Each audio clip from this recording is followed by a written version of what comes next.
Kubadda cagta waxaa ka dhaca dhacdooyin badan, qaarkood waa kuwo iska caadi ah, halka qaar kalena ay yihiin kuwo la xiriira cunsurinimo ama midabta koor.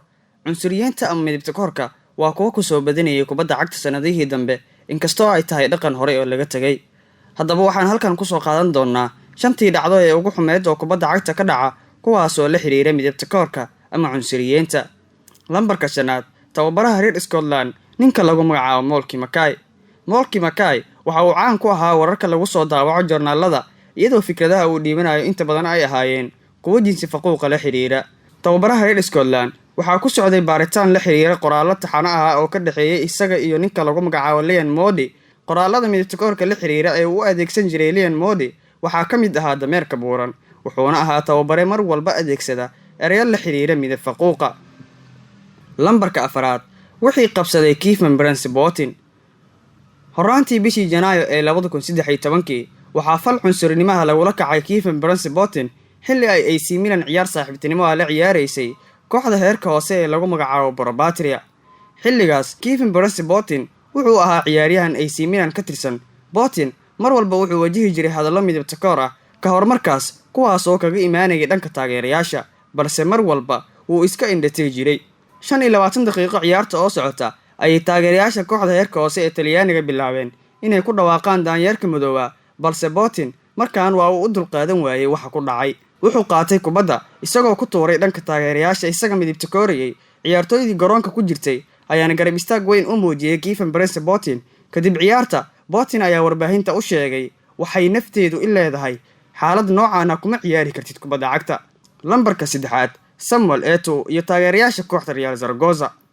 Dabayaaqadii bishii Febraayo ee 2006, Barcelona ayaa waxay la ciyaareen Real Zaragoza kulan ka tirsanaa horyaalka Spain ee La Liga. Ciyaartaas waxaa si toos ah loo cunsuriyay Samuel Eto'o. Taageerayaasha kooxda Real Zaragoza ayaa xiddiga reer Cameroon ugu yeerayay daanyeer mar walba uu kubadda taabto, waxayna u tuurayeen loos. Samuel Eto'o ayaa horay ula kulmay midab faquuq, laakiin markaan wuxuu go'aansaday inuu garoonka ka baxo, isagoo garsooraha ciyaarta u sheegay inuu garoonka ka bixi doono haddii taageerayaashu ay joojin waayaan midabta koorka ay isaga ku wadaan. Eto'o garoonka ayuu ka bixi lahaa, balse ciyaartoyda labada dhinac, garsooraha iyo tababarayaasha ayaa waxay dhammaantood ku qanciyeen inuu garoonka ku sii jiro oo uuna muujiyo dulqaad iyo xasilooni. Lambarka 2, Spain iyo England. Intii lagu guda jiray tababarka ciyaartoyda Spain, hogaamiyihii qaranka Spain Luis Aragonés ayaa kaamirada waxay soo qabatay isagoo ciyaartoydiisa ku dhahaya muujiya inaad ka fiican tihiin daanyeerada madow, oo uu kala jeeday ciyaartoyda madowga ahaa ee England ku sugnaa xilligaas. Waxaana jiray codsiyo ballaaran oo ah in la ceyriyo Luis Aragonés. Taageerayaasha Spain ayaana bilaabay inay ku daydaan tababarahoodii Luis Aragonés, iyadoo Spain iyo England ay ciyaarayeen kulan saaxiibtinimo. Taageerayaasha Spain ayaa mar walba ciyaartoyda Ingiriiska ee madowga ah sida Ashley Cole iyo Wright Phillips waxay ku aflagaadeynayeen wixii uu Luis Aragonés ka sheegay tababarka ciyaartoyda Spain. Xiriirka kubadda cagta Spain ayaana xilligaas la saaray ganaax culus, waxaana looga digay inay ku dhaqaaqaan fal noocan oo kale ah, waxaana shaqada laga ceeriyay tababarahoodii Luis Aragonés. Lambarka 1, Luis Alberto Suarez iyo Patrice Evra.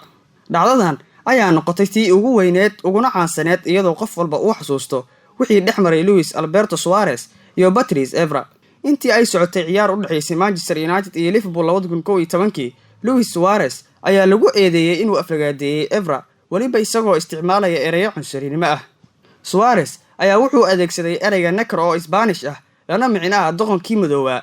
Guddiga anshaxa Premier League ayaa ku helay inuu Suarez dembigaas galay oo uu adeegsaday ereygaas 7 jeer.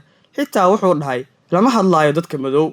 Ciyaartoyda Liverpool ayaana FA-ga England waxay u sheegeen in Suarez wax dembi ah lahayn, iyagoo garab istaag u muujiyay saaxiibkood, balse warkooda waxba lagama soo qaadin. 8 kulan oo ganaaxa ayaana garka loo geliyay Luis Alberto Suarez.